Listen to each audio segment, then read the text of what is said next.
Hey, good morning, everyone. All right. Happy New Year from Tony'sPicks.com. And I'm here live in Las Vegas. We're just under 1 minute to go before we ring in the new year. And, I've come used to spending my time on streams. So, gonna sit here and wait for the ball to drop here and watching the scenes out here in Las Vegas, in the satellite studios, of course, getting ready for the action here. No time. I learned a long time ago, New Year's Eve is not the night to be doing any partying for various reasons, but we know it's because you got to be up and ready. But it used to be a bunch of bowl games on New Year's Day. We just got the three huge games tomorrow. We had the one huge game there, obviously, on Wednesday night, but I'm just awaiting the ball drop here. Happy New Year from Las Vegas. This is Ramon Scott, and welcome to Night Moves here for Thursday, January 1st. Oh no, the whole show's screwed up. I didn't change the date. It's like writing a check. Remember? Do you remember writing? Does anybody write a check anymore? There we go. We got the right year.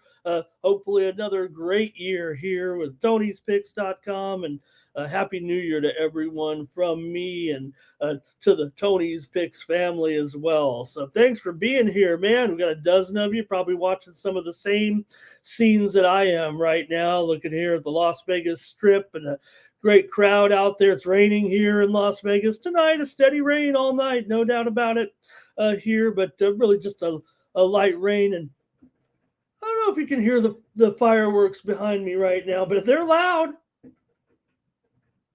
maybe I should have opened my blinds there a little bit so I think we could probably see plenty.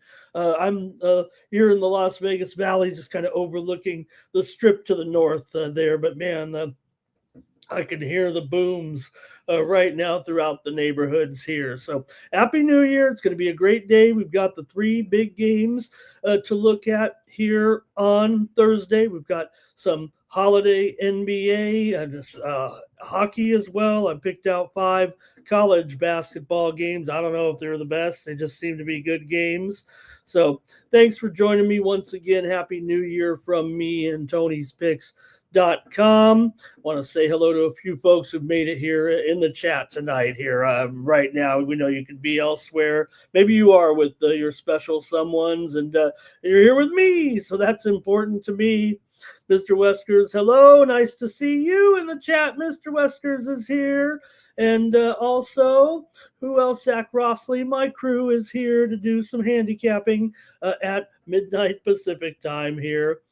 Jimmy Chushu as well. Thank you guys for being the ones to join me. This is it. I mean, this ain't AI. You guys are here with me right now, and a milestone moment for everyone. All right, and that might be it. And they're from the group here in the chat right now. Got a couple dozen of you here joining me. Charles Philip Bowen III is here as well. Hey, if you don't get a chance to chat, this is the time. Say hello, Kawhi Brooks. We're not starting yet. We're still watching these fireworks. These Vegas fireworks. I I know some cities got some good ones here, but you got the Sphere there in the background. I don't know if you can quite see it there. I don't know. Quite see it there in the back. I see the cricket match certainly there in the background, but watching a little bit of Big Bash cricket live from Australia on New Year's Day. There's an A-League soccer match here starting as well. And Fubu, hello there as well. And what else is going on here in the middle of the night with some sports action? I'm trying to think about. There's I guess it's all in Australia. I've got an A-League soccer game. I've got a Big Bash cricket here. And also there's an NBL game coming up at the bottom of the hour. If you're interested in that one, I think, what was the matchup here? Perth. Perth is in the matchup here tonight, and they are taking on the Brisbane Bullets here. So I'm all Aussied up and ready to go with the action here tonight. We'll preview the games in just a moment, and just settling in and settling down here to look at our show. Hey, let's talk about some of the action last night real quick. And look, Hey, I'm not taking a bow or anything. I just have some favorite players that I like, in the different sports. I'm particular to guys that I've been able to meet in, my endeavors as a prep reporter. But we mentioned on the show last night. I mean, we were with DeAndre, and yeah, we had a few winners for sure. We didn't get them all, but yesterday DeAndre gave us Iowa there, and I went over in that one. So we had the win there in the game between Iowa and Vanderbilt. Iowa led 14-3 at halftime.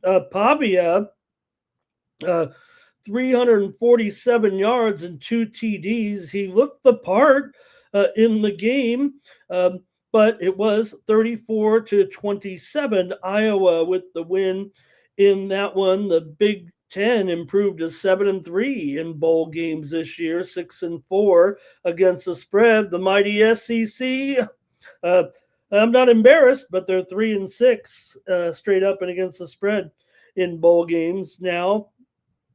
Also, there was the Duke win over Arizona State. Might not got the money. It was close, obviously, there with the 3-point win, and Duke kind of went up. We were on the show last night. We're mostly talking 3.5s and 4s. Can't budget too much, but did a pretty good game there for Duke as they scored the winning touchdown with 2 minutes left in the game. Mensa, 327 yards and 4 TDs. Sims was good too. Didn't overlook him a little bit. 375 yards and 3 touchdowns. ASU had over 600 yards, but did have turnovers in that game that kind of cost them there in that one.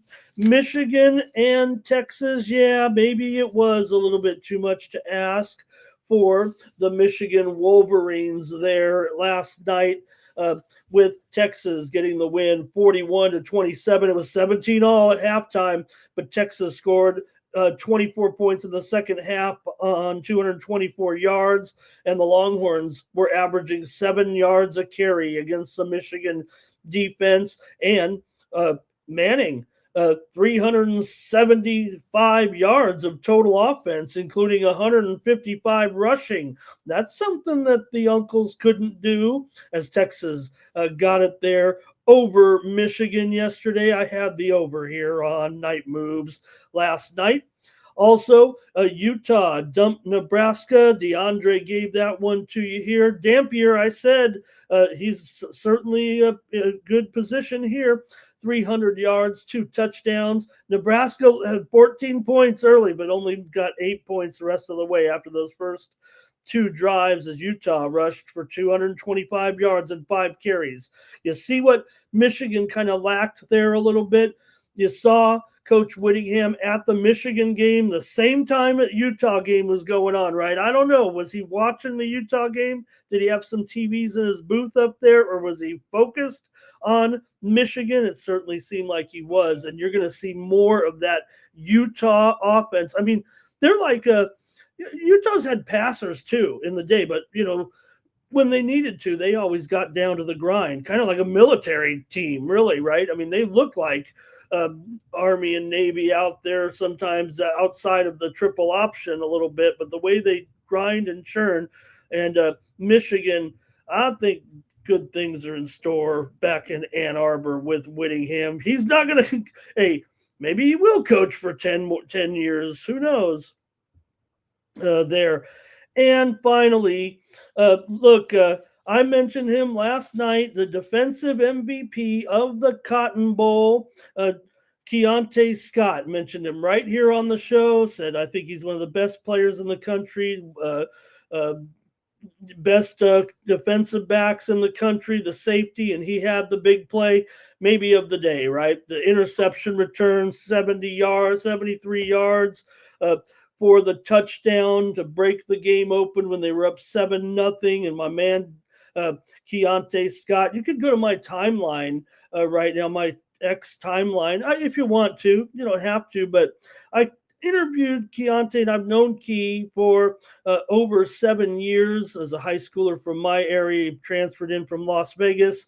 Interviewed him a couple times on my timeline right now. I have an interview with him that I did 6 years ago, but it's mostly a fun interview because he was coming off of a game where they turned in a wild play on a last second first half play where 6 different players touched the ball before he ran it into the end zone on the last part of the play, and we kind of had some fun with him. If you have time and want to check it out, the video is not great, but it is a wild play, one of the craziest I've ever seen, actually.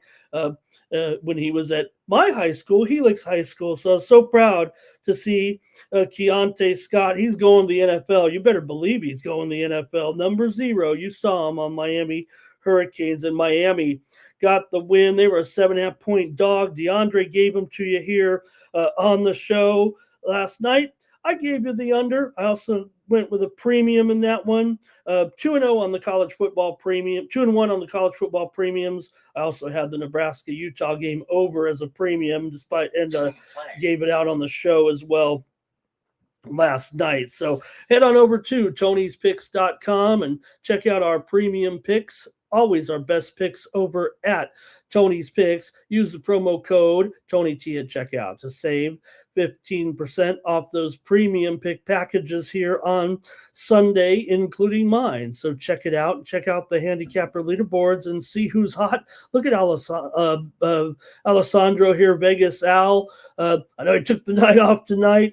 He deserves it. 10-4 there. Look at that. DeAndre. Oh, by the way, just 4-1 in his premiums. Justin McKelvey, 3-1-1 in there. Ron Crawford had 6 winners as well. There's Steve Duncan back with us, doing a great job on the show there with Rod, the hockey show, the Daily Dangle. There, you got to give him a little dangle in there on the ice. And let's take a look. We got to see what DeAndre. I mean, look. Here's the thing with DeAndre. He's a very generous man. If you listen closely, he gives you 1 or 2 of his premiums every time. And just great job by DeAndre here. Let's take a look at those winners there. Loyola Chicago plus the points against Rhode Island. Is Loyola Chicago going to come back this season? DeAndre had him here plus 10, getting the cover there. Also, Army plus the points against Lehigh did the job. He had Wichita State against UAB. We talked about that one on the air. We talked about 2 of those on the air. We talked about the Pelicans and the Bulls game, and DeAndre gave you the Bulls. Great job, DeAndre. So check out those handicapper leaderboards and see who's hot and get signed up. All right. I had some, like I said, 2-1 there with the college football totals there yesterday. Man, it wasn't that great on my college basketball, even though we had some great picks here on the show. All right. We don't have a huge card here, but we certainly got to get to it here right now. Oh, let me get the graphic here as well. Use that promo code TonyT at checkout. I see a few of you still commenting. I go. There we go. See if I can get back to the show here. Say hello to the folks as well there. And let's see what we got. Who else showed up? Greg, hello. Thank you there. And Zach said it would be the Canes last night. And let's start it out right here. And let's see here. Who else? Anybody show up? 2G Honor Roll. Man, it's so great to have you, 2G Honor Roll. A pleasure to have you here in the chat. Happy New Year. You had the Canes on the spread, and they looked impressive there. Look, I'm still a Saiyan fan, but it was the defense for sure. And we basically said, right? I mean, all right. Let's see here. And Dizzy Drew as well. Thank you. And Mr. Miho. Man, thanks for being here on New Year's morning now. Hopefully everybody's all can get their capping on. I'm not feeling just a little. I'm happy. I'm not, haven't been drinking anything here on New Year's Eve. Just getting ready, watching the games tonight. And let's get ready with the show, huh? think we previewed the games reviewed those games pretty nicely there. So let's go to it. We've got the three huge games here in the college football playoffs. All right, man. The Oregon Ducks and the Texas Tech Red Raiders. There were some nice things that Dan Lanning said about maybe the way the format should be going. And look what we've seen so far with the, higher seeded team, the better seeded teams, not doing too well, right? A week off is not the way to go in the college football playoffs so far. So, look, Lanning said some nice things. Texas Tech should be hosting this game. They've earned the right to host a game. Maybe the format of the college football playoffs a little broken. I don't know. I mean, the teams that have buys, that's supposed to benefit. It hasn't so far over the new format here, these last couple of seasons. So it continued there yesterday. So what do you think here with this one going on with Oregon and Texas Tech? Here. Could Oregon, the team that played last week, now they're favored. So this one in Miami. And so maybe that is a little bit of a factor as well. I don't know. I didn't really break it down too much. I just know that that's kind of what's being talked about as far as the college football playoff right now. Texas Tech coming in here with a 12-1 record. Their only loss was to ASU, 26-22 here right now. So Texas Tech hasn't played since December the 6th. So you talk about the layoff. Remember, it's not like a 1 week layoff for some of these teams. It might be multiple weeks in some cases. Texas Tech has gone under in 8 of their last 11 games here right now. Oregon's won their last 7 games, allowing just 17.5 points per game. Here right now in those 7 games. So their only loss, of course, was that game to Indiana. Who can forget, right? The 30-20 home loss to the Hoosiers. We'll see here with the Ducks beat another playoff team already this season, of course, in their first round game, beating James Madison 51-34 back on December 20th. So Oregon has gone over in 3 of their last 4 games. Oregon has won 3 of its last 4 bowl games as well. Oregon won 38-30 at Texas Tech 2 years ago. They were favored by 6 in that game. The favorites have won and covered 4 of the last 5 Orange Bowls, but the playoff here is part of that, but also not. So as far as the sample size there is concerned, if you know what I mean. So Texas Tech didn't face any playoff teams here. They're really the only They are the only representative, from the Big 12. So Red Raiders did blow out BYU twice this season. They also went into Utah for a big win over the Utes. So Red Raiders haven't had the best run game overall. Oregon's been kind of more complete in that way. Dante Moore, he definitely pretty good back there with 9 yards per attempt. And, for the Raiders here, there's been some questions here with what they were going to have with the Morton in here, but also for Oregon, Hughes, he's been out pretty much all season here, but just trying to look at the opt-outs here a little bit with these two. So let's see what you guys have in this one, the quarterfinal game here at the Orange Bowl. Oregon here has gone under in 8 of their last 12 games against Big 12 competition, Texas Tech has gone under in 8 of their last 11 overall. They've also gone over in 5 straight games against the Big 10. Texas Tech has been a great cover this season. I mean, not only that great record, but they've been a good cover as well. Let me go to the chat, hear from you guys here with Oregon favored against the Red Raiders. Here we go. I think we might have the Charles wants EPL coverage today. Oh yeah, maybe one day we will cover EPL on Night Moves. All right, let's see here. Oregon money line for Mr. Weskers here. And why is it 50? Doesn't Texas Tech have a hot shot defensive back with the mustache? Oregon has the better QB in Moore, says Jerry. Zach Rossley's on the Ducks. Mr. Wesker says this one could be a shootout. Zach says Tech will be rusty. Mr. Miho liking the points here with Texas Tech. And like I said, just seems right now like these teams that are, getting time off, it's not working out. All right. Timmy said, let me see.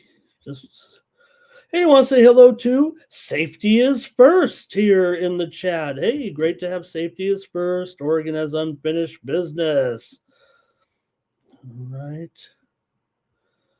All right, I guess that's it from you guys here in the chat. Man, I got to make my call here right now with these two. I'm going to take the over in this one with Oregon and Texas Tech. Let my call be the over here in the Orange Bowl college football playoff. All right, great job in the chat there.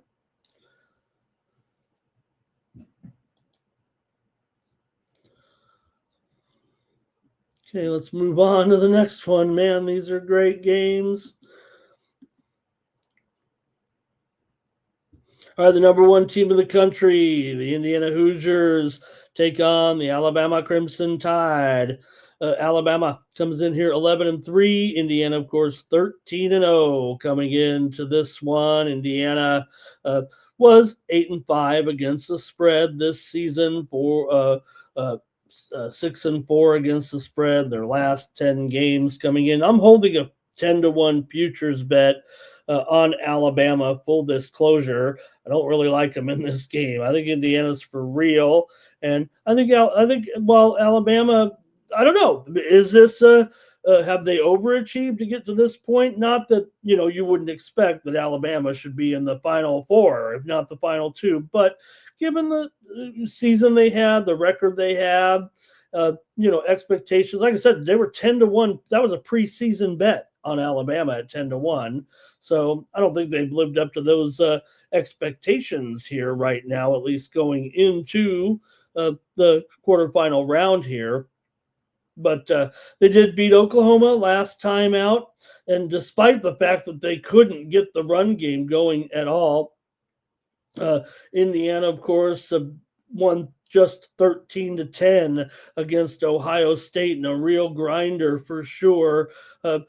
Indiana had a good game through the air. They really stopped the Ohio State, running game there. We know Ohio State's game sometimes can be through the air. I mean, look at Sayan, still had a pretty productive game. We mentioned the yards there that he had in the game against Miami, but we're here at the Rose Bowl, man, and it is wet here in Southern California. It looks like rain for sure in this game, 85% chance of rain. So, Indiana, yeah, they use a little bit of air, but, I don't know if it'll be that. It might just be a steady rain here, I guess, is what the expectations are a little bit. Alabama did go 2-2 against CFB playoff teams here. They beat and lost to both Georgia and Oklahoma, of course. Alabama, not great on the ground for sure, but Indiana also has been a little bit inconsistent on the ground. Both teams are pretty decent at defending the run. So with a month off here now for the Hoosiers and Alabama having the game, like I said last week, it's these teams that seem to have not taking the rest that are kind of achieving the next round. So see what you got here. Crimson Tide obviously put up a pretty big number there on Oklahoma, 34-24. They did, of course, lose to Georgia, but had the win over Auburn late. Indiana, meanwhile, rock teams like Purdue, Wisconsin late. They, didn't cover in that 27-24 game against Penn State. Indiana 5-2 to the over in their last 7 games. I'm going to overlook the fact that Indiana has not won a bowl game in nearly 35 years. Here, actually, this is a totally different situation with this program now. Alabama pretty good in those close games, 4-1 straight up in games decided by 7 points or less. DeBoer 7-2 as an underdog in his career. Crimson Tide has dropped 3 of their last 5 bowl games overall. 9 of Alabama's last 11 games have gone under here. I'm laying the points with Indiana. Not a hedge at all. I'm not playing a money line here. I have that Alabama future. I'm not, confident in them. I don't even know if I was confident in them when I placed that bet. I just thought at 10-1 with DeBoer in here, I think he's still going to do a great job at Alabama. I think it'll only get better from here, especially given their successes on the recruiting trail. I think Alabama's more than capable here of still continuing on their success long term. I just feel like Indiana is a special team right now, and I like them to win and cover here. Probably win this game by a couple of scores over Alabama here at the Rose Bowl. All right, underdogs have covered 5 of the last 7 Rose Bowls. Let's go to the chat and see what you have in this one. And it was, let's see here. Zach likes the Crimson Tide. And no doubt the Indiana schedule has to be of concern, and that's what, Mr. Weskers is kind of alluding to there. And safety first saying looks a little bit obvious here. And, we talked about it, right? Look, there you go. Safety is first, said it.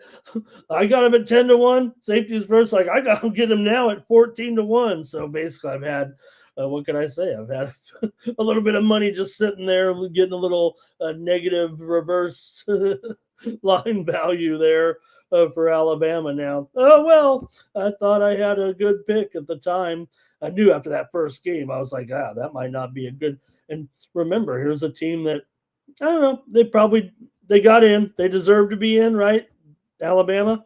But there was questions there whether or not they could be in, should be in, and things like that. You know what I'm talking about. Timmy Choo says that, Simpson hasn't been great at all. I don't see Simpson, going anywhere past his college career like Mendoza, certainly. And I have concerns about Mendoza. I like Pavia, and I like what I saw yesterday, but I'd actually move Pavia's stock down here a little bit after yesterday. But we'll see. It's up to Mendoza here. He might look really good. And look at this. Timmy says, shouldn't this be over 60 here with this? I don't know. There is some good defense here. I'm taking Indiana here to win and cover over Alabama as my play here in the college football playoff. All right. I think you guys got yours done in the chat. Let's go to one more here right now, the late one. And wow. All right, the Ole Miss Rebels taking on the Georgia Bulldogs here. In an all-SEC matchup at the Superdome, of course, in New Orleans. What a sight for this one, huh? Of course, Coach Kiffin bolted to LSU. maybe he'll be hanging out. I don't think so, but some of his assistants though are still coaching. I'm sure Coach Kippen has a big interest in the team, in the game. He still cares about, even though if it doesn't look like it, and Ole Miss fans aren't ever going to be convinced otherwise. But look what Coach did for you guys. Really, don't look at it. You can't look at it like that. You got to hope that Ole Miss can keep this going. Chambliss came in, and man, right away when Chambliss came in, he looked like a guy who made an impact there with Ole Miss. Remember, he kind of came in there during some injury woes a little bit. The Rebels have won their last 5 games against 1A competition, averaging 35.5 points per game. The Rebels are 12-9 against the spread. Their last 21 as an underdog here.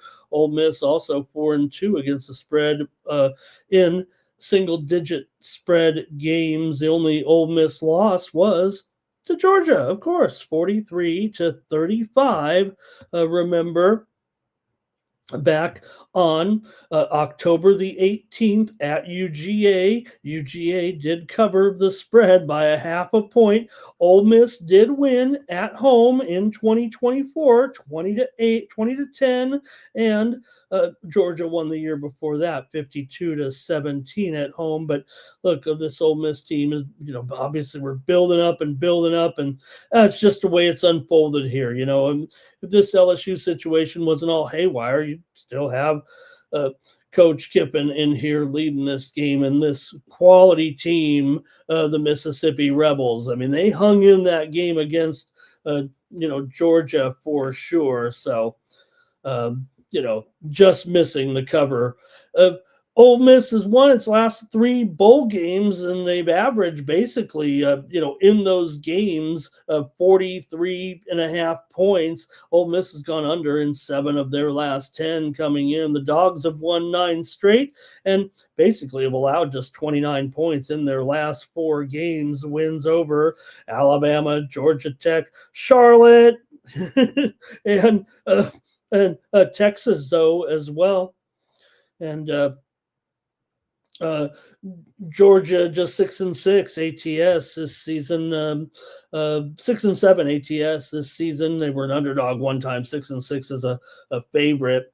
The Dogs are 5-3 against the spread with single-digit favorites. Georgia 5-1 straight up, 4-2 against the spread in their last 6 bowls. The Dogs are also 10-2 straight up, and 8-4 against the spread in the last 12 meetings with Ole Miss. But again, this Ole Miss team really is, kind of at a peak, if you know what I mean. Still with the situation, I don't want to say deteriorating at all. I mean, Ole Miss has been terrific for sure. They've gone under in 4 of their last 5 overall. Georgia's gone under in 5 of their last 6 games coming in, and 9 of the last 12 meetings between these two teams have gone under. So I don't know if I'm seeing it like everybody else. I've got this one as an under with this big number of 55 here. Yeah, I'm probably leaning towards the points, but hey, I might have a premium somewhere in here. So let me take the under in this one with Ole Miss and Georgia. Get your picks ready as well. Coming into this one, I know the Rebels have struggled a little bit on the run game defensively, but let me go to the chat here, see what you have. And Ole Miss, in their games against the 2 games playing Tulane, I get all that. And here again, you have Ole Miss, the team that played, right? And Georgia, the team that didn't. So we'll just see if that's we don't know if that's a trend yet, just because it's been 5 games so far that has had that result. And it's 5-0 right now, right? Okay, here we go. Oh, safety first. Oh, interesting. They're comparing Pavia to Mayfield here. Maybe I'd just say maybe like they're the same type. If you're asking whether or not Pavia can match the success of Mayfield, I mean, it's easy to kind of bag on Baker right now with the way Tampa's going. He's still done some pretty boastful things in the NFL, even though he's really never gotten over the hump in many big games. We know that. And I don't know if Pavia I look, as much as I like Pavia, I agree with everyone about the situation there. I talked about it last show, I think, where I was saying, hey, this guy was all upset and calling out the voters and everything. It's not like the whole world didn't know he was a 10-1 odds to win the Heisman. I mean, you made yourself look like a fool. I could see where if you lost it by 100 points or something, 50 points or something, you could say, hey, not enough people saw my games or something like that. Okay, here goes Rich. It's on Georgia and the under. And Timmy says Georgia will waste them. They'll run right through this Ole Miss team. Bulldogs will win, but they won't cover. Look, I think that's the thing here. We got two SEC teams. And, yeah, hey, SEC, I'm SEC guy, but it hasn't been great in the postseason so far. I mean, I think you could look to some of the other conferences so far.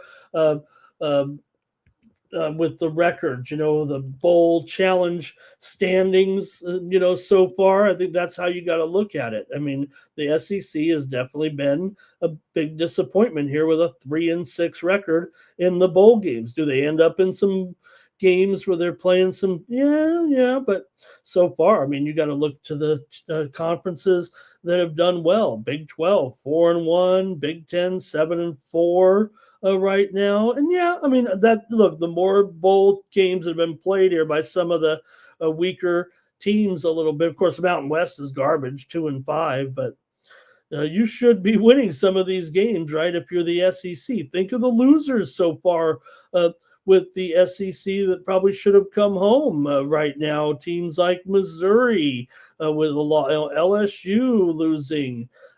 Tennessee didn't get done, obviously. And Vandy. So, it was not a great run right there. And don't forget A&M today, right? All right. Let's see here. Mr. Weskers likes Georgia here, looks like. And Georgia here. They've got to overcome that the fact that they didn't play, right? Okay, thank you guys with the comments here. He's got, Georgia QB to show out here. Look, he could do something to improve his stock a little bit, right? If you know what I mean, with Stockton in there, Georgia and Alabama. Let's see here. All right, I think that's it. You guys had your say. I'm taking the under in this one with Ole Miss and Georgia at 55 points. All right. Guess that's it. Man, I'd love to talk more about it, but all right, let's keep it rolling right now. We got to get to these other games. So on New Year's Day, go to the NBA.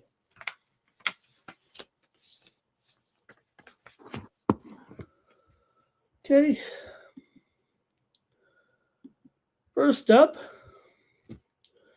we've got the Rockets taking on the Brooklyn Nets here. NBA action for New Year's Day. Pretty much a night card, though, here, starting at 6 Eastern and 3 Pacific time. Houston comes in with 3 straight wins right now. Wins over the Lakers, Cleveland, and Indiana. They didn't get the money against Indiana, but Brooklyn was hot. They won 3 in a row before losing to Golden State last time out. But, hey, for Brooklyn, 3-game winning streak, I mean, that's like broke the bank there for the Nets. One of their best little runs of the season there, to be sure. Houston's gone just 3-7 against the spread in their last 10 games right now. They're also 7-3 against the spread, however, in their last 10 games against Brooklyn. Brooklyn's gone 4-2 straight up and against the spread in their last 6. 8 of the last 10 meetings between these two have gone under. Now they just meet twice a year. I get that, but Brooklyn's been kind of an under team this season, going 6-10 to the under at home and under in 12 of their last 17 games. Now Houston is 17-11 to the over as a favorite and 12-6 to the over on the road. I'm going to take the under, though, in this one at 223 between Houston and Brooklyn here on New Year's Day. Let's see if you guys care about this one. These two teams did meet in Houston back early in the season, and it was 137-109. Houston rocked them as a 16-point favorite. And, Nets, they got basically their top player back here. That it's no doubt that the winning streak has coincide with Thomas's return to the lineup. It feels like here, even if they did lose the last one. Terrence Mann is questionable. Michael Porter Jr. questionable for Brooklyn here. Demon is out of this one. Sengun is the big question mark here. He is questionable again with that calf injury. He missed the last one. And also Capella and Adams are both questionable. Houston could have a big donut in the center position here if one or more of those guys aren't ready to go. Eason is questionable as well. So I'll take the under in this one with Houston and Brooklyn. All right, and if you guys want to comment like Rich, he said Nets and under here. And the Nets are getting things going a little bit, right? Oh, look at Rockets not playing any D, says Mr. Weskers. And let's see here. And Udoka, he just sits there and doesn't coach, says Mr. Weskers. He likes the Nets to cover. Timmy's going with Claxton's rebounds. The Miami Heat taking on the Detroit Pistons. Miami's coming in here right now on a 3-game winning streak. They've looked pretty good here of late. Hero getting healthy here a little bit, and Adebayo as well. A little bit of a turnaround here for Miami with wins over Atlanta, Indiana, and Denver. They covered all 3. Detroit's coming in off of a win over the Lakers. They were on a long road trip. They played pretty well on that trip. Like I said, ended it with a win over the Lakers. They did get blasted by the Clippers. They also lost to Utah. They did beat Sacramento and Portland. Detroit comes in 9-6 against the spread at home. Meanwhile, Miami 11-5 against the spread as an underdog. Miami's 1-5 ATS, however, against Detroit in the last 6 matchups between the two teams. 4 of the last 5 meetings between these two teams have gone over. Miami, though, however, has gone under in 8 of their last 12, but they are 7-10 to the over on the road. Detroit, meanwhile, comes in with a 5-game home winning streak, and, they did lose a couple in there, but still, man, they're 25-8 this season. Miami just trying to stay afloat above 500. They were 15-15 before this 3-game winning streak. We do have Detroit favored at home in this one, and they've won 8 of their last 11 right now. Let's go to the chat, and it's going to be heat all day for Timmy Two Shoes. Zach says take the Pistons. That's what I'm going to do. I'm going to take the Pistons in this one. Look, I think I have pretty good feeling about the Heat when I'm on them, when I'm not. We've been kind of backing them most of the year. They've been a good spread team, that's for sure, in spots, but they are 11-5 as an underdog. Detroit's 13-14 as a favorite ATS, but I do like them here, actually. I'm going to take them in this one. The stats may not line up there.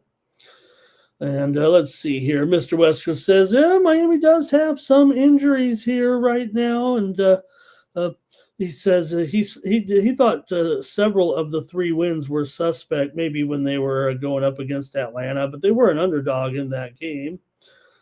But for Miami here, Larson is out. Hero does remain out right now. And for the Pistons, Harris is doubtful. Also, Levert is out. All right, I'll take the Pistons in this one. Sixers are on the road taking on the Mavericks. NBA action for New Year's Day. This one's close to a pick 'em here right now. Philly may be the 1 or 1.5 point favorite. Both teams a little bit of a slump right now. Dallas has lost 3 straight coming in to Golden State, Sacramento, and Portland last time out. For Philly, meanwhile, they are in off of a win over Memphis on the road here. This is their 4th game of the road trip here. They did lose to Chicago and OKC to start it out, but then beat Memphis in overtime. Last time out, they outscored Memphis 11-8 in OT. So let's see what you have here in this one with Philly on the road taking on Dallas. Dallas has lost 5 of their last 6 overall and gone just 1-5 against the spread. Philly's won 5 of the last 6 meetings between the two teams. Philly's also gone over in 4 of their last 5 games coming in. They're 9-7 to the over as a favorite. Dallas is 14-10 to the over as an underdog, and they've gone over in 8 of their last 11. I think Philly's going to come in here and get a win in this one over Dallas. I think they can pick up the win here. Dallas right now, Anthony Davis is probable in this game. The news kind of broke earlier today that Davis would be able to return from that groin injury. For the Sixers here, Embiid is probable. I'm going to take the Sixers here in this one over Dallas on Thursday. And you're welcome to comment in the chat on this one. Dallas and over here for Rich. And Timmy says he likes flag to fill it up. Also, Mr. Wesker says Sixers have New York next on the road on Saturday. Zach says the Mavs at home. And Mr. Wesker says Davis will have limited minutes tonight. Sixers will snap that losing streak. And Dallas is not closing those games out.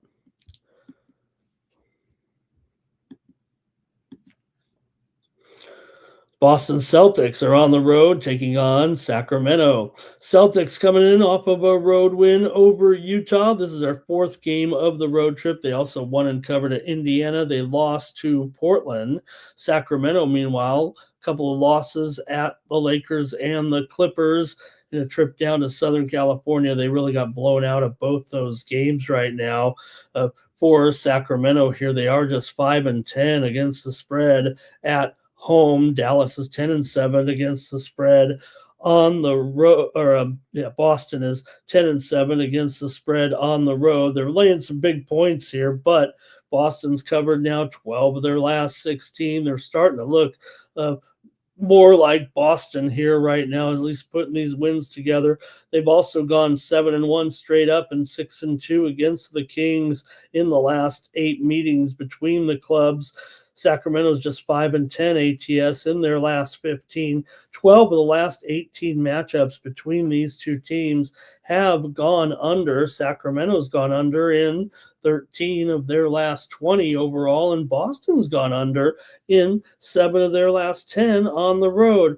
I think Boston is going to get a blowout win here on the road right now over the Kings. I think the matchup just suits them perfectly here. Yes, easy call, one a mismatch against another here, but Zach LaVine is out of this game. So I'm going to take the Celtics here to win by double digits here. I think they've actually moved up to a 10-point favorite at some spots here right now. And let's see with what you guys have maybe in this one. Zach Rossley is on the Celtics. Rich says Celtics and over. And that might be it from you guys there in the chat. One more game in the NBA on New Year's night. The Jazz and the Clippers, 10:40 Eastern, 7:40 Pacific, with two teams with similar records, but the Clippers are as hot as they've been all season right now with a 5-game winning streak here and covering the spread every time. They're starting to blow these teams out, man. I mean, they basically have won the last 5 meetings here by an average of 25 points or more. Let me see here. beat the Lakers by 15, beat Houston by 20, beat Portland by 16, beat Detroit by 13, and beat Sacramento by 41 points. Clippers are going to win it all. This is what we've been waiting for. What happened? What's going on, Clippers?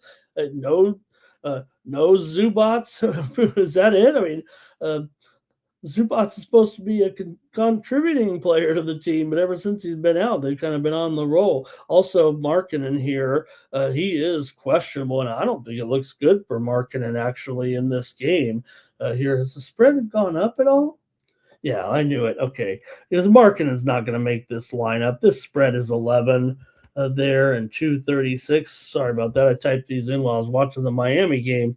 But 11 here for sure right now with the Clippers. Look, I don't expect Markkanen in this lineup at all.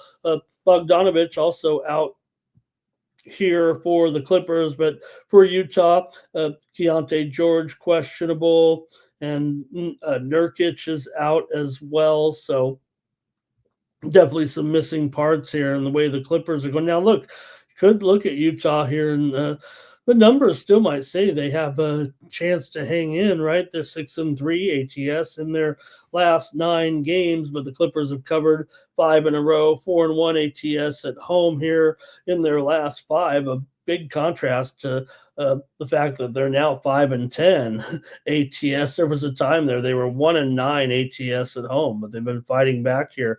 Still 4-11 ATS as a favorite here right now. I'm just going to stay with the over, I think, in this one for the time being with that increased spread. Gonna have to take a longer look at that one for me now. So I'll take the over. Utah's gone over in 7 of their last 9 games overall. 4 of the last 5 meetings between the two teams have gone over.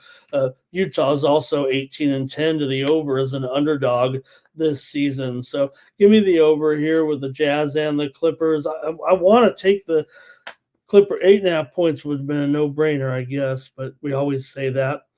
See if there are any comments on this one. And hey, want to say hello to Robert Bocanegra in the chat. Awesome to have Robert here. He wants a max play in this one. You know, I think for me, if I had a max play on this card tomorrow, I'd take the Indiana Hoosiers over the Alabama Crimson Tide. Rich Stubbs here says go with the Clippers. Also, Zach said the line went to 11.5 even. Oh, man. Yeah, they're probably the way these Clippers are going. It doesn't surprise us, right? I mean, this has been a real strong run for the Clippers right now. And maybe they feel like they have to make up for lost time. Utah did lose last time out to Boston at home, 129-119 as an 8.5-point dog. But before that, they had nice wins over Detroit and San Antonio. Jazz money line here for Mr. Weskers today. Utah to cover, make the Clippers work, says Timmy Chushu. But he does like Harden, and he has not been playing the Kawhi props. Zach says the Clippers can cover here. Mr. Western says, yeah, maybe a little bit of non-Chris Paul too. It did take him a little while to get it going there, I guess. Maybe the residue had to wear off. And Jazz will make the Clippers work here, says Timmy Tushu. And let's see, Greg. Hey, Greg made it. He says give him the Clippers. Well, it's right on the spread there a little bit. Maybe he likes the under there. And maybe they are on a different level. Finally for these Clippers. Look, we know they got a top 10 defense here so far, but still going up against a Utah team that can produce points. I'm going to take the over. All right, Robert says he's got Harden's double-doubles. He's been knocking them down. All right, I guess that's it for the NBA. Let's go next to college basketball right now. I've got some games lined up on the college hardwood here on Thursday. Take a look at 5 games here. Look, it's mostly a mid-major card in this one, so hope we got some nice conference games in there, including an early start, really just top of the board. Let's do it. Tony always said, hey, try to start with the top of the board if you can. So I did. How about Youngstown taking on Oakland here in this one? The Golden Grizzlies and Pick'em pal in this one with Youngstown. Uh, Youngstown's won 5 of the last 7 meetings between these two teams. Also, they've gone 5-2 against the spread in those 7 meetings with the Golden Grizzlies. Youngstown's won 6 of their last 8 overall. They've also won 7 of their last 8 games at home, dating back here to last season. Right now, this season they're currently 5-1 at home. Oakland's 2-7 on the road straight up, and 2-6 on the road as an underdog straight up. But they are 5-3 against the spread as a dog so far. Youngstown won both meetings last season, including the one here 65-50 as just a 2-point favorite. The total was 132 in that one, and it was 138 in the second meeting last year. But here, look at this one at 157. Now, Oakland has been an over team for sure so far this season. They're 9-4 to the over, but Youngstown's been an under, especially at home, where they're 1-4 to the under so far. 7 of the last 10 meetings between the two teams have gone over. I got to take Youngstown State to win. They've actually moved here possibly to a 1.5 point favorite at a few books right now, and I'm sure it probably moved again here. At least all the books may end up with them as the favorite. All right, here we go. And I think Robot Glock might like the Golden Grizzlies there. And let's see here. Rich, he's our Youngstown correspondent. He's stoked. He's like, yes, we got Youngstown in the preview here today. And Greg says, Oakland here to win it. Greg's got Oakland winning this one on the road. All right. Let's go out to the West Coast. Let's go west. We're in Texas, but going out to West. I say out west with this one in the WAC, and anyway, with Cal Baptist and UT Arlington. Everybody knows about UT Arlington. Arlington might be in trouble, but UT Arlington isn't in trouble here with Arlington. They're a slight dog here to Cal Baptist actually right now, and I've seen Cal Baptist actually move here to at least a 2-point favorite, maybe even 2.5 right now in this one. The total here 135.5, so a little bit of a move here on Cal Baptist in this one, and maybe for I don't know if you kind of look at the trends here a little bit. Maybe it does favor Cal Baptist. They've won 3 of their last 4 games coming in. They just covered against Utah Valley the other night, lost 73-66, but they are 6-2 against the spread on the road, are the Lancers. For Arlington here right now, they come in off of a loss to Tarleton State, 69-63 at home. They were a 2-point favorite in that one. Cal Baptist has failed to cover 4 out of the last 5 meetings between these two teams. Arlington's lost 5 straight games to the WAC, but Cal Baptist, like I said, this impressive road run that they're on right now, I might trust them a little bit more. They've also won 14 of their last 19 dating back to last season. Cal Baptist has gone under in 10 of their last 13 games in this this season. UT Arlington is just 1-10 to the under so far this season. 0-4 to the under at home. 1-6 to the under as a dog.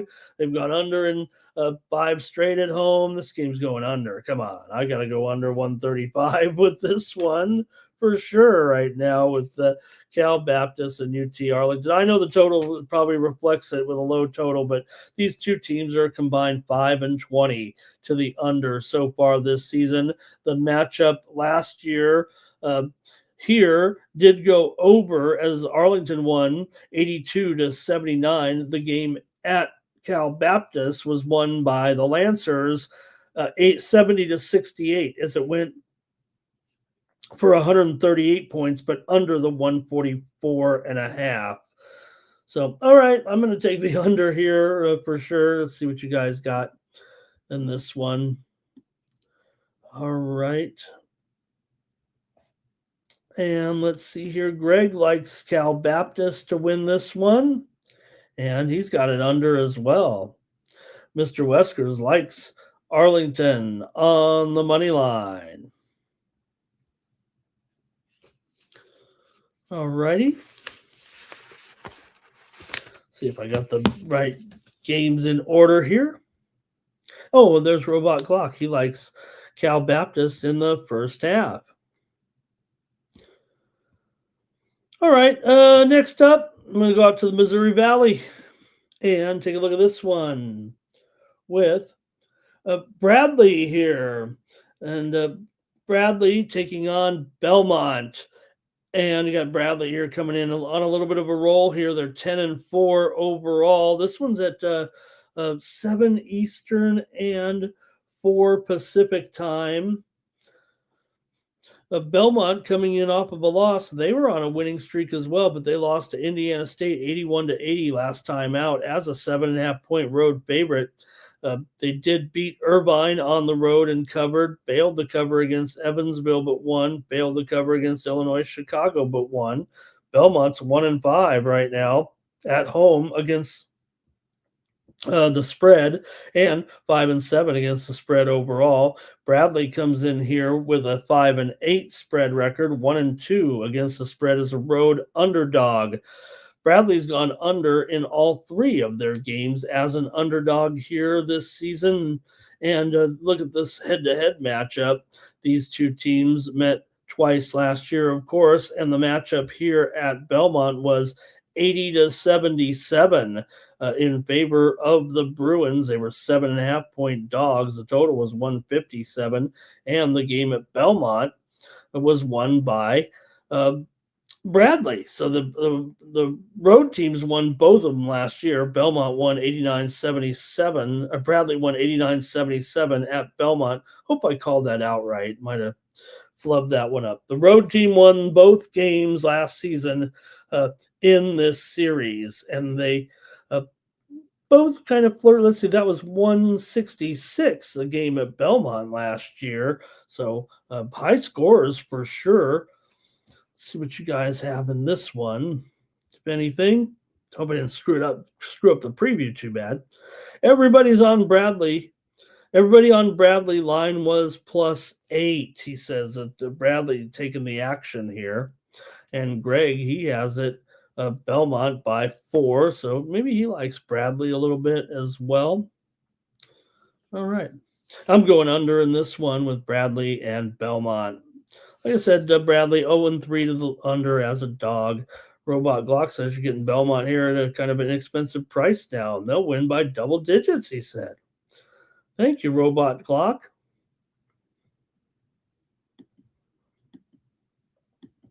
Utah Valley on the road, taking on Tarleton, staying in the WAC here right now.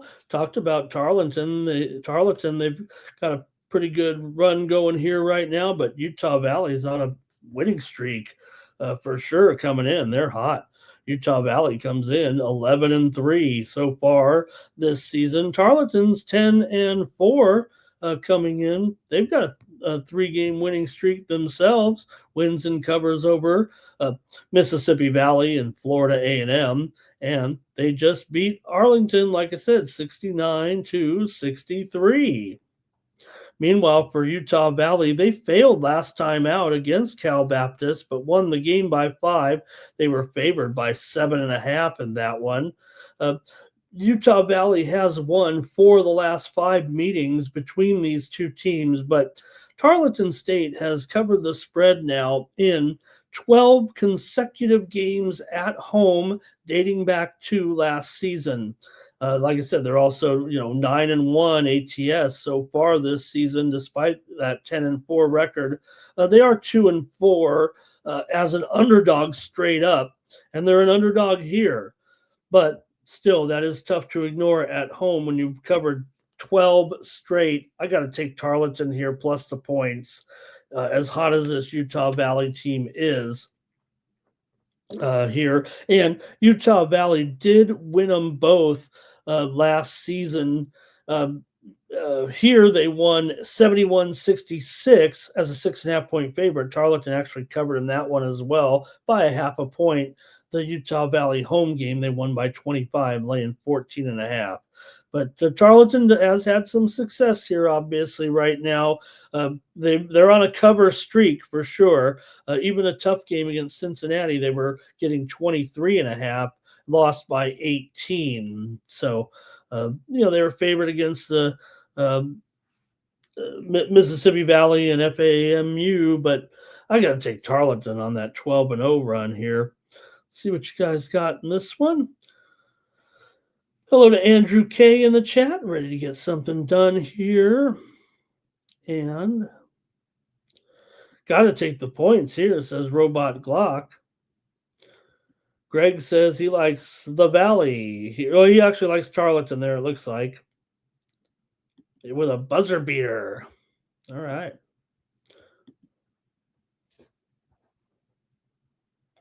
And one more on tap here. We'll go to this one. We'll go to the Big Sky to wrap it up with Northern Colorado coming in with a 10-3 record right now on the road. They're taking on Montana State, and the Bobcats come in here 6-7 right now. Northern Colorado just knocked off Colorado in that big upset. They were getting 15.5, won in Boulder, 86-81. They're 6-1 against the spread on the road, 3-0 against the spread as an underdog so far. Northern Colorado's done a great job so far this season. They did get run out by Denver. They covered against Texas Tech, getting 24.5 on the road.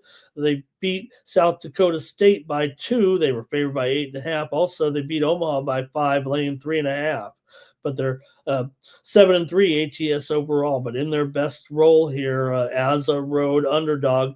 Montana State, meanwhile, 7-3 ATS. They've done a nice job so far as well. 3-2, however, ATS as a favorite coming into this one. So see what you got here. I'm going to probably go to Northern Colorado, but I also want to mention these two teams are combined 13-7 to the over so far. Montana State is over in both of their home games so far, and they're 4-1 to the over as a favorite. Northern Colorado 5-2 to the over on the road. Last season, the teams met 3 times, including in the conference tournament, and Northern Colorado did win all 3 games, including at Montana State. 83-82 is a 1-point dog. They won at home 73-66, covering 5.5, and they covered 5.5 in a blowout in the Big Sky tournament, 72-45. So I'm going to take Northern Colorado here and wrap up the action in college basketball. See what you guys have here, if anything. Mr. Weskers wants to talk a little UCSD ball there. Oh, boy, yeah, man. You'll see if UCSD laying those points against San Luis Obispo. All right. Let's. And Greg's got the play here. He's got Montana State to win, it looks like. Right on there. Montana State with the strength of schedule. Take the Bobcats, says a Robot Glock.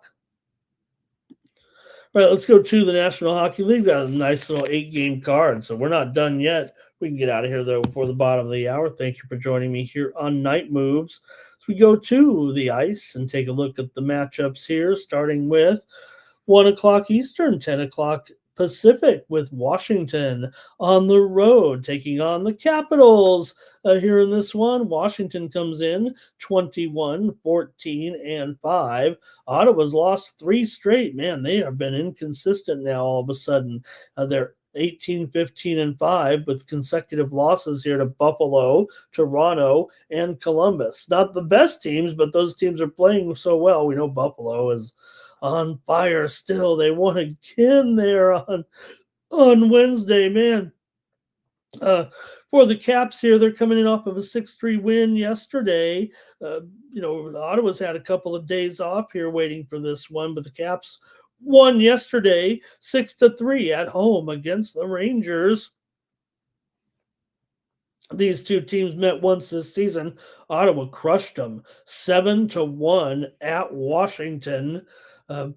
There also Ottawa 16-12 to the over as a favorite coming into this matchup. I'm going to end up here, I think, taking Ottawa in this one at home. I know they're $1.45 here, but I think I prefer them in the matchup here with the Capitals, with the back-to-back. They've actually had a couple of days off here. Washington just 1-5 straight up on the road. It was basically, the last yesterday's game. Ottawa has lost 6 of their last 8 at home right now. Washington's won 13 of the last 20 meetings between the two clubs, but give me the Ottawa Senators here in this one at minus $1.45. Maybe the over should be the way to go, but I'll take Ottawa here. Just mention it because Washington's gone over in 5 of their last 6, and 5 of the last 7 meetings have gone over, and Ottawa's gone over in, like I said, 12 of 16 as a favorite. But I'll take Ottawa here, $1.45. Got to take a favorite in there. All right. Senators here for Greg. And Robot Glock talking about those, bye teams, right? Timothy Hawk in there is on the Senators. And Timmy says you got to go over in this one, especially if Merlanen's not in there.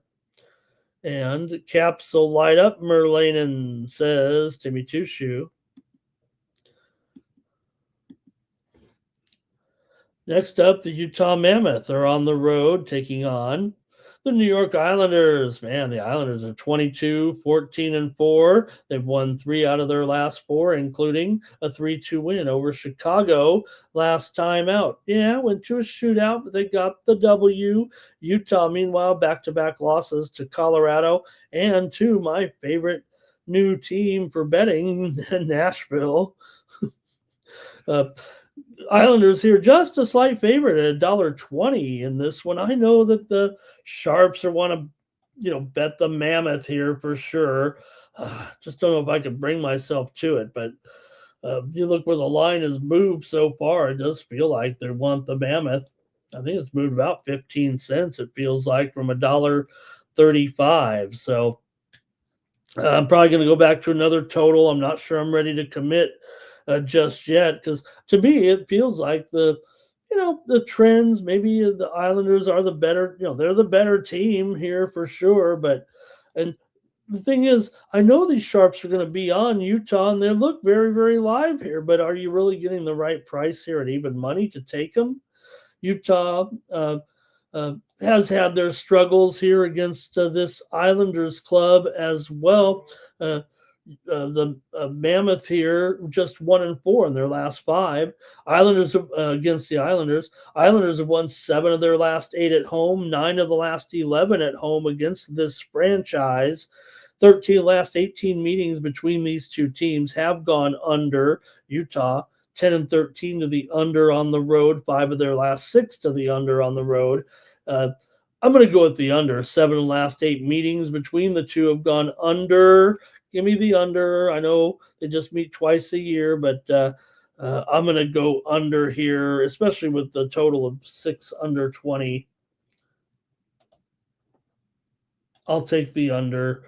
There's 5.5 over 25 out there as well, but I'm going to take the under with the Utah and the Mammoth. With the Utah and the Islanders. All right. Timmy Two Shoes not fading the Islanders here. Timmy's on the under. Greg says 4-3 Islanders. No Mammoth today. And Timothy Hawk is with me on the under. All right.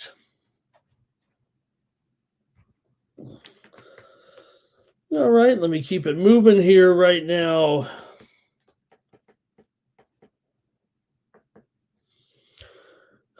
Greg says it'll be going overtime here.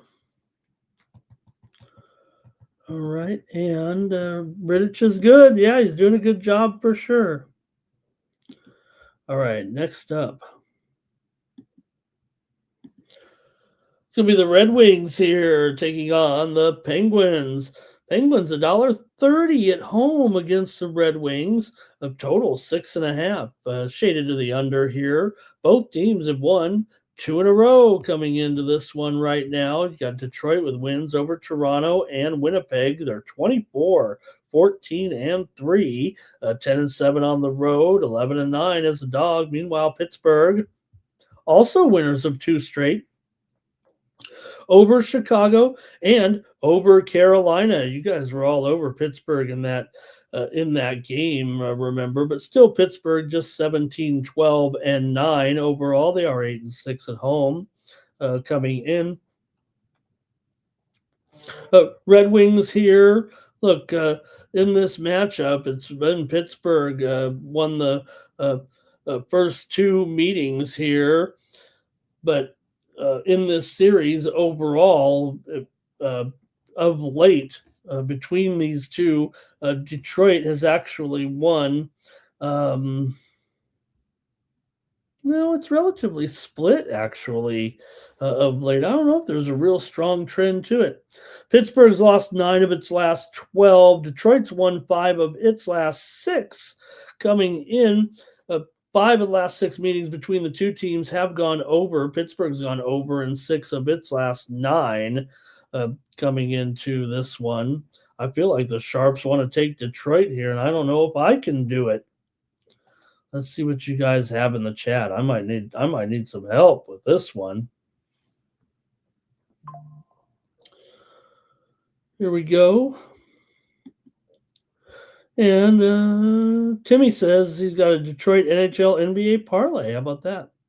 Also, Greg's on Pittsburgh here. Said they looked pretty good yesterday. Yeah, they did. Detroit's on the back-to-back here, actually. You said yesterday. I know what you mean, but that was 2 days ago when they looked impressive against Carolina. Detroit, meanwhile, did beat Winnipeg last night, so they are on the back-to-back here, and they're on the road. They played that game at home, so they're just getting out here to Pittsburgh right now. And let's see here. Zach says Pittsburgh because Detroit's on back-to-back. That's what I think, too. Zach. I'm going to take them. I'm taking Pittsburgh here at home. Their favorite. Timothy's on the Red Wings here, but give me Pittsburgh here in this one. I think the trends kind of say over, but I'll have to see what happens here. Detroit 12-8 to the over as a dog. Pittsburgh's 11-7 to the over as a favorite. Detroit has gone under in 7 of their last 10. 4 of the last 5 meetings between the two teams here in Pittsburgh have gone over, and Pittsburgh's gone over in 4 of their last 5 at home. All right. Trust in Talbot. Okay. Next up, Canadians are on the road taking on the Hurricanes here. Ooh, is Brandon Bussey in there again? Here, Canadians are in here off of a win over Florida 3-2. The Canadians have been playing some good hockey right now. Plus, they're one of the best road teams in the league here currently. 11-3. It's just Carolina's 24-12-3, one of the best teams in the league. 13-6 at home. 23-12 is a favorite, although 12-23 on the puck line. Coming in. So still a $2 favorite here. You have a Montreal team, like I said, one of the best road teams going. Carolina actually lost that game, of course, to Pittsburgh, but man, Montreal has been hanging in there right now. And even at this one here at $2, it does feel like the puck line still a little bit high, but man, I gotta think Montreal can stay in this game, but they're minus $1.50 despite nearly a $2 puck line here. Oh man. Well, I know these teams are having some overs here for sure right now. You got basically Montreal here over in 4 of their last 5 games on the road. Carolina's gone over in 4 of their last 6, but 4 of the last 5 meetings between these two teams have gone under, and Montreal is 0-10 in Carolina. In the last 10 straight losses in Carolina for Montreal. I mean, I don't know how else I can put it here right now. Although Montreal did win at home twice last season against Carolina. This has always been a disaster trip for them here, actually. So, all right, see what you have in this one. But Montreal, we know they've been a hardcore over team this season, and they're 12-7 to the over on the road, 15-7 to the over as a dog. Carolina 12-8 to the over at home. This is an under series, but I'm going to go over here. I still want to reassess, man. I mean, look, Montreal is playing. They've been covering their puck line every time right now. Even the games that they've lost where they've been a dog, like against Tampa Bay and Pittsburgh, they stayed within a goal and got there. At $1.50, maybe they can win. Maybe it is the right play to just take them on the money line here. But still, 10 straight losses in Carolina, a semi-frequent trip twice a year. Basically haven't won here since the pandemic. All right, let's see what you got in the chat. We're coming down to the end of the last 4 games of the card here. Really appreciate everyone with me here on New Year's morning in Las Vegas. All right, the Canes are terrible. 4-2 Canadians. Timmy Tushu, though, says maybe that home ice advantage will result in a puck line win. And just when you think, yeah, that's so the Canadians, right, Mr. Weskers? I mean, I live with it. I like this team, so I know just when you want to start to say they're good. Although, let's face it, we take it for granted the Canadians, they're 21-12-6. I mean, that's pretty good. Remember, there was a time when this team, 10, 15 years, they were struggling. Timmy says, without Jarvis right now, it's going to be a little bit of a problem here for the Canes. Not only that, Gosti is questionable in this game for Carolina here. And Greg says every time he takes the Canes, they lose. Zach likes the Canes in regulation. Here's Timothy. He likes the under. Uh-oh, I just went over. Oh, well, that's all right. Let's see here. Jordan Stahl, anytime goal. And we need the Whalers and the Nordiques to come back. And Andrew's lost his mind in the chat. All right, Carolina getting smacked by Pittsburgh. That hurts the Habs. All right. I'll just take the over in that one. I'll think about it here. Usually when I see a dominating team like that, it's just that Montreal's playing well. I mean, look, they basically have almost the same record here, just a few points behind the Hurricanes overall. But Bussy's got that incredible record too. That if you wanted to consider, look, I know you'd have to lay the puck line or lay $2, but not only if you wanted to put these two out there, right? Not only have the Canadians lost 10 straight games at Carolina, but you have goalie Brandon Bussey, who's 13-1-1 so far this season since he's come up with that 2.08. And some of the sites are showing Montembeault, but I think Fowler's got to be in there for the Canadians. Okay, next up. Here are the Jets on the road taking on the Maple Leafs. The Jets are in a long losing streak here right now. Maple Leafs have actually won 3 of their last 4 games, including a win over New Jersey 4-0 last time out. They also beat Pittsburgh and Ottawa here. They're 13-5 at home right now are the Maple Leafs. That might be high, but I don't know if I can get with Winnipeg right now. They're 1-12 as an underdog this season and struggling here right now are the Maple Leafs, are the Jets coming in. They've lost 7 straight games. They've dropped 6 of their last 7 to Toronto. Toronto's won 4 of their last 5 games at home. Toronto here has gone over in 6 of their last 8 games against Winnipeg. Toronto's also 14-9 to the over at home, 14-6 to the over as a favorite, and Winnipeg's 8-5 to the over as a dog, although they have gone under in 5 of their last 7 games. I like the Maple Leafs a lot here. Yeah, $1.45, $1.50, but man, could be a little 2-unit action here. It seems pretty overwhelming right now with this Jets slump here. They've even looked bad here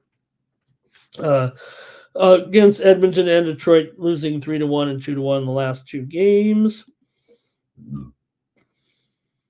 And let's see what you got here. Anything in the Jets and the Leafs? Greg likes Toronto here. Zach likes Toronto as well. And it's hockey night, or it is New Year's night anyway. Timothy Hawk liking the Leafs. Timmy says the Jets just aren't looking that good. Mr. West says even this one, you got to take the Maple Leafs. That's how bad it is. And the Jets might crash. They haven't won. Not only 0-7 in their last 7, but 1-6 in this series against Toronto. Lightning taking on the Kings here. Early evening action at the Crypto with the Kings favorite $1.40 here right now, maybe down to $1.30. Total is 5.5. Tampa Bay on a roll here right now with this long 5-game winning streak coming in to this one. Been a great roll here. They've also won 4 of their last 5 on the road. They're 12-4 as one of the best road teams in the league. They've also beaten the Kings in 13 out of the last 17 meetings between the two teams. Meanwhile, the Kings have lost 7 of their last 9. Overall, they're only 5-8 at home. They are having some issues here for sure. They're 16-13-9, have lost 3 of their last 4. Kings have gone under in 7 of their last 9 games. They're 5-12 to the under at home. Also, Tampa Bay 2-5 to the under as a dog, and they've gone under in 4 of the last 5 games overall against the Kings. Kings have gone under in 8 of 10 at home. I'm going to take Tampa Bay here as an underdog in this one. The Sharps are on the Kings. I know it. I just can't do it right now. But no question, I think the move is coming. Let me see what here. Well, no, the Kings. Yeah, it's moved from about $1.15 to $1.20, maybe even $1.25. So the move has been on the Kings, although some books did open them a little bit higher, and maybe it looks like the move's on the Lightning, but I got to take the Lightning in this one over the Kings here on Thursday. And we'll go to the chat. Under for Timmy Tushu and Lightning for Zach. Timothy likes the under here, and Greg says 3-2 Tampa.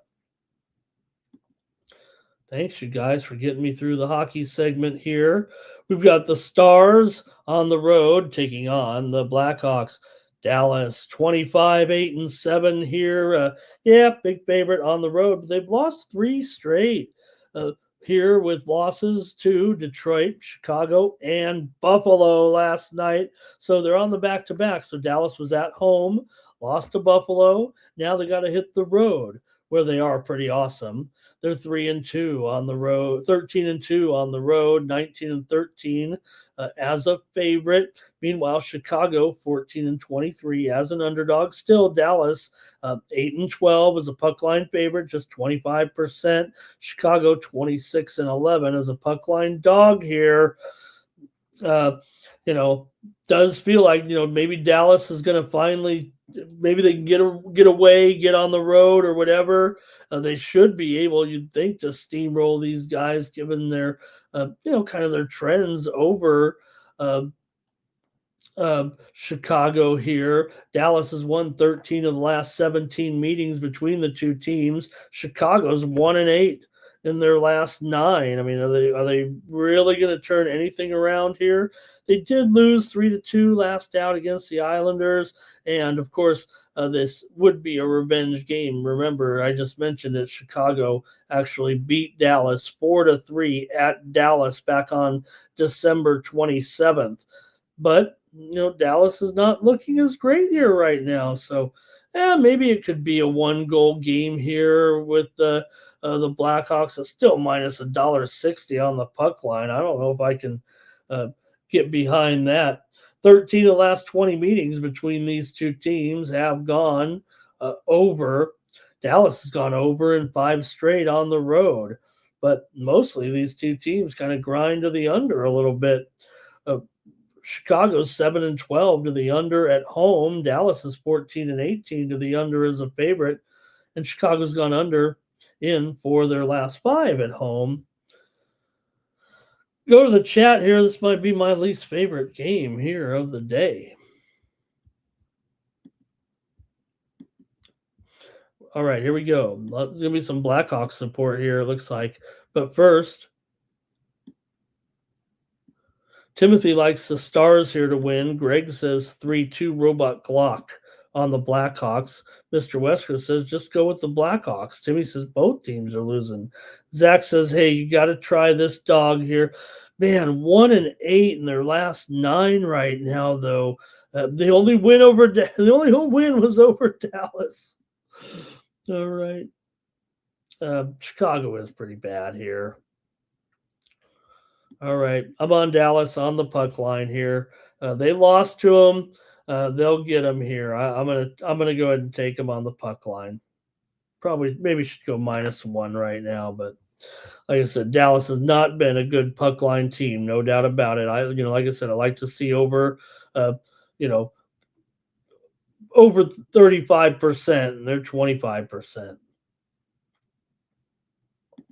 All right, here we go. One more. We got the Preds on the road taking on the Kraken. Preds are 18-17-4. My favorite team to bet right now. These Nashville Predators. Been taking them as dogs whenever we can. We've been on this Nashville team, and I don't know if I can not take them again here. It's just that where's my money? Where's the price here? Look, Seattle's been winning too. I mean, can't we get a little plus money? These sharps have been driving the price down by always taking them here. Nashville's still 9-18 as an underdog here. Seattle had their winning streak snapped last time against Vancouver. It did go to a shootout as Vancouver got the 3-2 win. Nashville, they're on kind of a long road trip right here, fifth game of the road trip, but they have wins over Minnesota, Utah, and VGK. Playing pretty well right now are the Preds. I kind of want to take them here today. But I think some of the trends kind of favor Seattle overall. If you look at this overall matchup, Nashville's lost 4 of their last 5 meetings here, and 4 of the last 6, I want to say. Let me see here. Let me look at it. First meeting of the season between the two teams. Right now, Seattle won at home last year 3-0 and 7-3. Nashville won at home 5-3. So, all right, see what you got here with these two. I mean, look, maybe you could just go to the total here in this one. You got a Seattle team that's 5-14 to the under at home this season. Nashville's 11-16 to the under as an underdog, and they're still an underdog here right now. Although it's getting close to a pick 'em, it feels like. Like I said, it feels like Nashville keeps drawing the attention of the sharps. It makes it not as attractive of a price.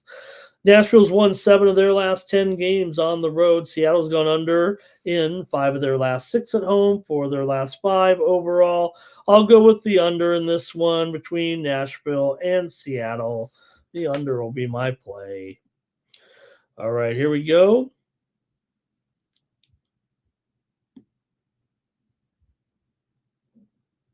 It'll be the Kraken here for Greg.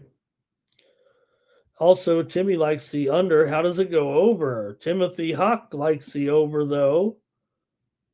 And Timmy says going to be Sarush in the pipes there. Okay, gotcha. And the streak will end today, says Greg. Which streak, though? Oh, one more here.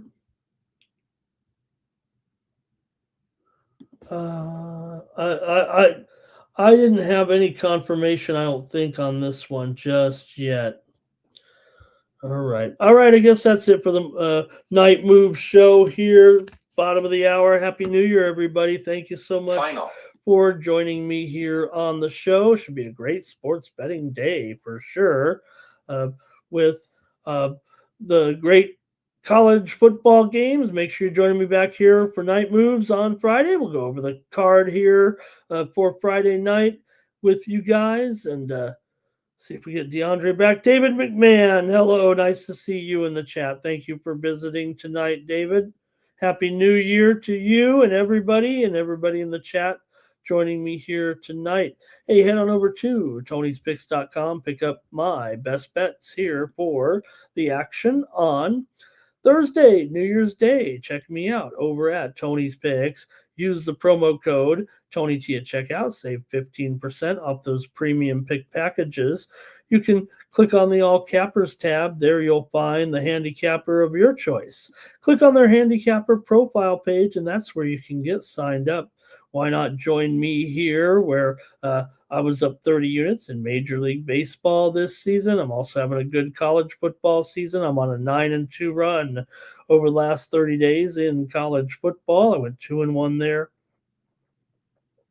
today and going to have some action here for sure with the action in the college football. Why not ride with me for 3 days for $99 over at Tony'sPicks.com? I'll have plenty of plays here, especially in college basketball over the next few days. So join me over at Tony's Picks and use the promo code TonyT at checkout. Save 15% off those premium pick packages.